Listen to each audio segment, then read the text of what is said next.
माब्लानिफ्राय मावजेनो नोंथाङा माबोरैहाय बे खामानिखौ मानो गुबुन खामानिबोथ' बासिनाय मानो मिस्ट्रिखौ बासिया नोंथाङा? आङो 2002आवनो आंनि हौवाया गैयामोन। गोमाजानाय आङो सासे बेक्ति आरो बेनि उनाव आङो बे फिसाफ्रा गोरलै गोरलै आरो मावनानै जानो जेबो राहा गैयामोन आं। बे राहा गैयैनि थाखाय आङो बर' हौवा मिस्ट्रिफोर खामानि मावहैयोमोन। बिसोरजों आङो थाङो मावहैयो हेल्पार मावोमोन। बिसोरनि मावनायखौ आङो नोजोर लादों। माबायदि मावब्ला माबायदि जागोन बेखौ नोजोर लानानै मावनानै बिदिनो 3 बोसोरफोरबायदि आं हेल्पारावनो मावदों। बेनि उननिफ्राय आङो मिस्ट्रियावहाय आङो डाइरेक्ट मिस्ट्रियावहाय मावदों।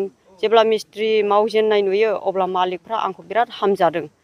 एफाबां मोजां माथो मिस्ट्रि मावहैयो होमबा जोङो बेनो डाइरेक्ट जोङो मिस्ट्रिनि हाजिराखौनो होगोन होननानै बिसोरो मिस्ट्रिनि हाजिराखौ होदों। आं मावबाय थादों मावैनो मावनानै उनावहाय जेब्लानाखि भुटानाव मावालाबानो थानानै आङो गामि गामि मावबायदों। गामिनि मानसिफ्रा मिथिनानै आंनि मावनायखौ नुनानै हामजानानै बिसोरो गामिफोरावनो होदों। गामियाव होनानै गामियाव मावदों। आं गामियाव मावनायखौ नुनानै बिसोरो न'फोरखौ मोजां मोननानै हामजानानै बिसोरो उनावहाय बिदिनो बेनिफ्राय बे मिथिदों लांदों। बेयाव आङो ओरै थांनानैहाय गावसोरो बिदिनो मबाइल नाम्बारफोर लाबाय लेंहरबाय नायबाय मावदों आङो। मावनानै दा मावै मावबोनानै बेजोंनो आङो फिसाफोरखौहाय 2 फिसाखौ फोरोंदोंमोन। सासे फिसाखौ आङो जेब्लानाखि फरायफुनाय समाव आङो मोनसे बिफद जादों। आङो आखाइयानो आंनिया लोरिनानै होदों। आखाइ लोरिनायनि गेजेराव आङो फोरोंनो हायाखै बे फिसाया थानांदों। आरो बेनि गेजेराव बे थादोंब्लाबो आरो सासेखौ आङो दिनैसिमबो बे मावनायजोंनो आंनि खस्थ' खालामनायजोंनो आङो फोरोंगासिनो दङ।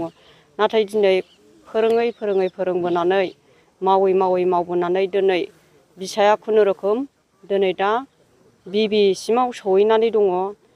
दा बिसिम सहैनानै बेखौ फरायनायनि उनाव आं मा खालामनानै एडमिसन खालायगोन बिनिबो आंनाव सिन्था दङ। आङो दाबो मावगासिनो दङ। दाबो नै आङो बुंनो थाङोबा आं दहायसो फैदों मोनसे आमथेखा होननाय जायगायाव आमथेखा अखिगुरि होननाय जायगायावहाय सासे जहन बसुमतारी होननायनि न'खराव आं खामानि मावदों। खामानि मावगासिनो दं आङो। दा प्लास्टारा हाजोब्बाय आरो आद्रा दंबावो। आङो बेखौ आरो मावहैफिनबावनांगौ जानानै दं आरो। दिनैसिबां गंबेसे न'खर बानायखो? न'आ गोबाङैनो जाबाय। आं खुस्रा खुस्रि गोबाङैनो जाबाय।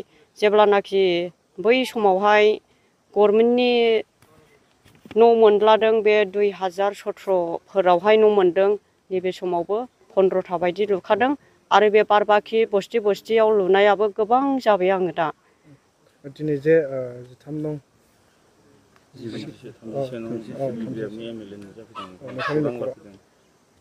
माबायदि गोजोननाय मोनदों? आङो दा बे सारमोना बे आंनि सासे बेक्ति सासे फंबाया बियो भिडिअ हगारना होदोंमोन। बे सारमोना नुदों। नुनायजों लोगोसे बिसोरो आंनि न'खरावदि फैदों आं जोबनो गैयै गोजोननाय मोनदों। आरो बे सारमोन फैनायजों लोगोसे आं माबा फिसाखौ फोरोंनो थाखाय फेदेरनो थाखाय आंनो माबा अनसुंथाइ होगोन होननानै आं बिराद आसा दङ। आंनि गोसोआव रंजाखांनाय दङ। सारमोनादि ओरैनो फैयाखै होननानै आंनि गोसोआव बे साननाय दं आरोखि। आङो बेखौ जेब्लायबो आसा थागोन आरो। गोबां मानसिफ्रा नोंथांखौ नागिरो खोमा न' लुहोनो मानो खामानि मावनो माब्रैहाय मोननो हागोन नोंथांखौ? बे बिथांमोना इसोरो आंखौहाय मोननोबा सोरबा सासेनिफ्राय सोरबा सासे मबाइल नाम्बार लायो। आरो सोरबा सासेनिफ्राय सोरबा सासे सोंनानै न'आव फैथारनानै आंजों रायज्लायफैयो। रायज्लायनानै न' जायगा अबेयाव बेखौ खोन्थालाङो आरो लेंलाङो। लेंनायजों लोगोसे कन्टेक्ट नाम्बार होलाङो। आं बाहाय कन्टेक्ट नाम्बार फन खालायनानै आङो थांनानै नायो आरो मावहैयो। बिसोरो जेब्लानाखि आं मावहैयो अब्ला हामजायो। बिसोरो हामजानायनि थाखायनो बिसोरो आंखौहाय खामानिखौहाय जोबजासे होयो आंनो। गिदिर न'खौ लुफेरबाय नामा? न' फिसानिफ्राय गिदिरसिन न'? आङो न'खौहाय बिल्डिंफोरखौ लुवाखै बिल्डिंखौ जानाखि बे दा जेरैबायदि RCC बेफोरबायदि लुगासिनो दं नै बेफोरबायदि बेबायदि न'खौ लुगासिनो दङ आङो बेबायदिखौ लुयो आङो बेबायदिजोंनो आङो जागासिनो दं आरो माने 3 थाला 4 थालायाव आं हारसिङै बेबथि लुनो हायाखै ओमफ्राय बेफोरावबो आङो सिगां समाव गोबां मिस्ट्रिफोरजों लोगो नांनानैलाय गाखोदों मावदों आं गाखोनायखौ खमि होननानै लाया मानो होनबा गाखोनाय मावनायखौहाय आङो गावखौनो गाव सासे बर' हिन्जाव जानानैबाबो दुगि बुंनाय बायदि जायो आं मावो आरोखि लोगोफोरजोंब्ला बे 2 थाला 3 थालाब्लाबो मावफायो अब्लाबो आं हारसिं बेबथि फसङाखै गावनि न'खौबो लुना लादों नोंथाङा आंनि न'खौबो आं लुनानै लादों आंनि न'आबो आंनो लुखानाय आरो नै खाथिफोराव ओइनो बैफोरावबो दङ सारमोना नुलांगोन दा नुनोबो हागोन नुलांगोन बेफोरबो आंनो लुखानायनि बे न'फोराबो न'खराव सोलिनायाव माबायदि खस्थ' मोनो गथ'फोर सानैखौ लानानै आङो न'खराव सोलिनायाव अनेक दुखुजों अनेक खस्थ'जों आङो न'खराव सोलियो आङो अब्लाबो आङो फिसाफोरखौ अननायजों आं दैदेनो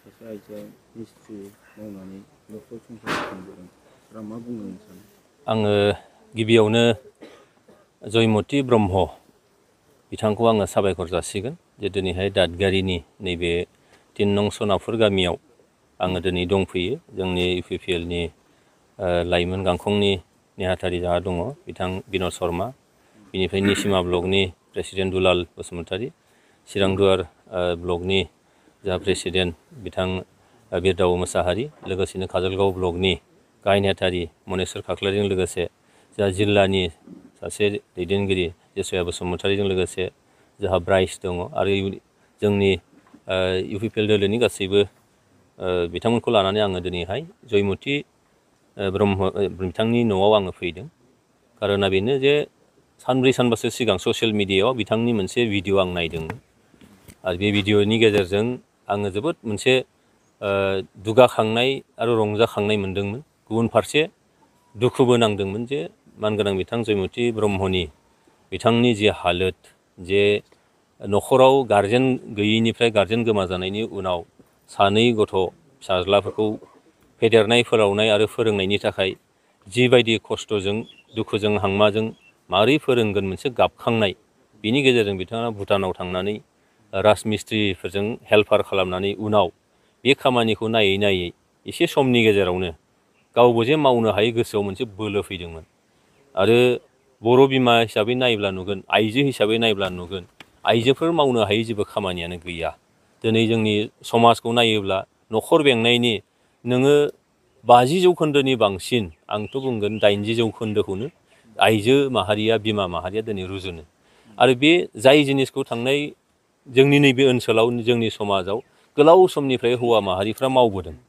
बे खामानिखौ दिनैहाय जोंनि बर' बिमा जयमति ब्रह्म बिथाङा मावनानै दिन्थिदों आरो एखुथायै बा जुनियायै बर' समाजखौ नायोब्ला जोंनियाव राजमिस्ट्रि हौवा मानसियानो गैया दिनै टटेलनिफ्राय जुदि नायोबा 1% निस्सय जाया बे 1%नि गेजेरावनो दिनै जयमति ब्रह्म बिथाङा आगानखौ होदों आरो आगान होनाय लोगो लोगोनो बिथाङा जोबोद मोजाङै खामानिखौ मावनानै दिनै गावनि फिसा उन्दैखौ बेंटल कलेजाव BBA फोरोंगासिनो दङ दा business administration bachelor of business administration दा बेखौ रोंखांनायनि उनाव दिनै जाफुंसार हयथ' सासे सुबुं बिथाङा नुजाफैनो हागोन माजों जे बिथांनि बिमाया बे फंबायनि बिमाया जयमति ब्रह्मआ जे जायखौ हौवा समाजा मावो जायखौ जोंनि गेजेराव आइजोफोरखौ मालाबा बेखौ मावनो हाया होननानै सानफ्राङो बे खामानिखौ बिथाङा मावनानै दिन्थिदों अदेबानि गुबुन रायजो गुबुन हादोरफ्राव आइजोफ्राबो राजमिस्ट्रि मावनाया गोबां दङ नाथाय जोंनि समाज बा जोंनि नैबे ओनसोलाव बेबायदि निस्सय गैया दा बेयो जोबोद मोनसे बाख्नायथाव आंथ' बुंगोन जोङो दावहा नांनायावबो आइजोफ्रा जेनबोआखै जों बुंनो हायो बिरगोस्रिनि खोथा जों बुंनो हायो थेंफाख्रिनि खोथा गाम्बारि सिख्लामोननि खोथा दिनैहाय बिथांमोनहा लेजेन्डारि जोंनि हिर'फोर हिर'इनफोर दिनै जोंनि जयमति ब्रह्म बिथाङाबो जोंनो समाजखौ मोनसे दिग होनाय जेराव जोङो खामानि गैजायैनि थाखाय गोबां ओरैनो आन्दायनानै थायो खामानिया जोंनि मेगन सिगाङावनो गिदिंगासिनो दङ आरो दिनै जि खामानिखौ हमदों बे खामानिया दिनै जोबरोङै मोनसे खामानि बियो सानफ्रामबो सोरनियावबा नङा सोरनियावबा माबा नङा माबा खारनाव न' लुगोन बायदिसिना खामानि दङ बिनि थाखाय खामानि निस्सय जोबनो थाङा बिथाङा बुंदों जे गावनि देहा थाजासिम गोसोआव बोलो थाजासिम बे खामानिखौ मावगोन जोबोद बाख्नायथाव आङो खावलायगोन जायफ्रा बे भिडिअखौ नायदों जे बिथांनि जे मावनानै दिन्थिनाय खामानि बेखौ आइजो समाजल' नङा आइजोनि सायावल' नङा जोंनि हौवा माहारिफ्राबो बे खामानिखौ मावनांगौ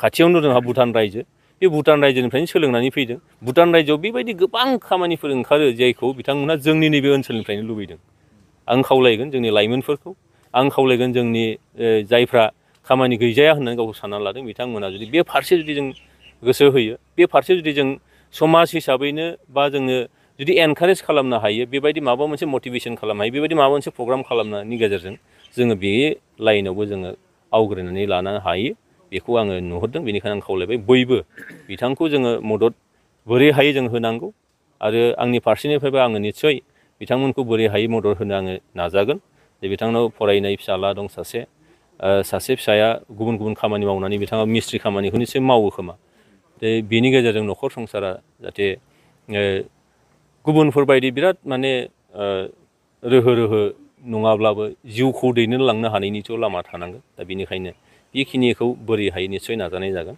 आङो साबायखर जासिदों खुलुमनाय बावदों आङो जयमति ब्रह्म बिथांनिसिम जे बिथाङा जोंनि रल मडेल जाथों समाजाव निस्सय जाखागोनबो आरो फैबाय थानाय समाव जेरैहाय जोङो गाम्बारि सिख्ला बिरगोस्रिमोनखौ जेरै गोसोआव लाखिदों बिथांनि मुङाबो जोंनि जारिमिनाव सनानि हांखोजों लिरनाय थाथों बेखौ आङो मिजिं खालामो सारनि समस्यायावनो जे दाख्लै 39 बोसोरनिफ्रायनो देहायारि जोथोननि बिथिङाव बुहुमनि बयजोंबो फोथायजानाय लोगोसे साबसिन आरो रावजोंबो रुजुजायै गोरोन्थि गैयै फिथाइनि रादाय होग्रा एप'ल' डायग्नोस्टिक्सआ नोंथांमोननि साखाथियाव सौफैबाय बे एप'ल' डायग्नोस्टिक सेन्टाराव थैजों सोमोन्दो थानाय गासिबो बेराम कभिड-19 बेराम खि हासुदै आरो गुबुन गुबुन बेरामनि आनजाद खालामनाय जायो नोंथांमोनहाबो आनजाद खालामजाफैनो हागोन थङा जाबाय क'क्राझार टाउननि मालदां बाजारनि साखाथियाव थानाय रिलायन्स पेट्रल पाम्पनि उल्टाथिं रोखायै मिथिनो थाखाय नोंथांमोनहा 6001517103 नाम्बाराव सुलु लानो हागोन एप'ल' डायग्नोस्टिक सेन्टार क'क्राझार